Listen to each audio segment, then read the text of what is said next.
ინგა ბედბანის კონცერტის ბილეთებს ყიდულობდა არ დამირიკო ცოტა ხანი. ლევანი? დედა ვინ ლევანის კონცერტია, გოგო? რა ლევანი ბედბანის კონცერტი მეთქი. 7000 კაცია ჩემი წიგნში და 3 ბილეთი უნდა ვიყიდო. აუ გული მიგზნებს ძალიან კარგს, მე მგონი რომ ვიყიდით. გული კარგს კი გიძნებს აჩქარებული გაქვს. 3 ჭიქა ყავა დალია ბოლო 1 საათში. აუ ერთი წუთი, მაგ ყველაფერს როგორ ვყიდულობთ, გვაქვს ფული? საქმეც ეგაა რომ არ გვაქვს თეკლა, მაგრამ მე ხო ავიღე მერე ბარათი. ხო და ეხლა აქვთ ტრეველ აქცია. შეგიძლია ფრენა სასტუმროები და კონცერტის ბილეთები იყიდო და თანხას ახლავე კი არ ვიხდით. 6 თვეზე ვანაწილებთ 0%-ად.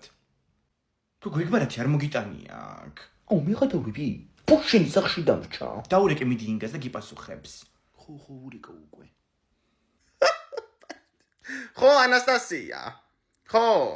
ინგა მომისმინე, ჩემ ოთახში შედი ეხლა და მან უნდა მქონდეს მაგიდაზე მერე ბარათი, ხო მან დამრჩა ნახე. ხო, დაიცადე, დია მოვალი ხარ. დალი გოგო ეკყავა რა. აჰა, შევედი აბა შენ ოთახში. შეატრიალი კამერა. მომისმინე, ეს არის? მერე. ხო, იგარი გჭირდება. ეხლა რა ქნეიცი? მაგ ფულს გაუშვი ხელი. რა ფული, კაცო? ეგ ფული დააბრუნე მან და ბარათს გადავიღე ფოტოები და ჩამიყარე პირადში. ეგ არის დეკლე შეგვიშვა საყიდლად. წავედი.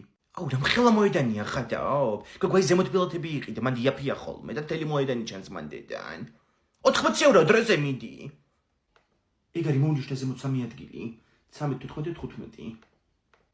აუ 13 ნომერი არ იყიდა რა ძალიან. ხო თარსი რიცხვია. გოგო მაგის დროა ეხლა. კაი ხო, თიკო დავსვათ მან. ვიყიდე. მოიცი რომელ ქვეყანაში ვიყიდე? ნიდერლანდები. აუ მან სანტა კლაუსი არ ცხოვრობს. კაი.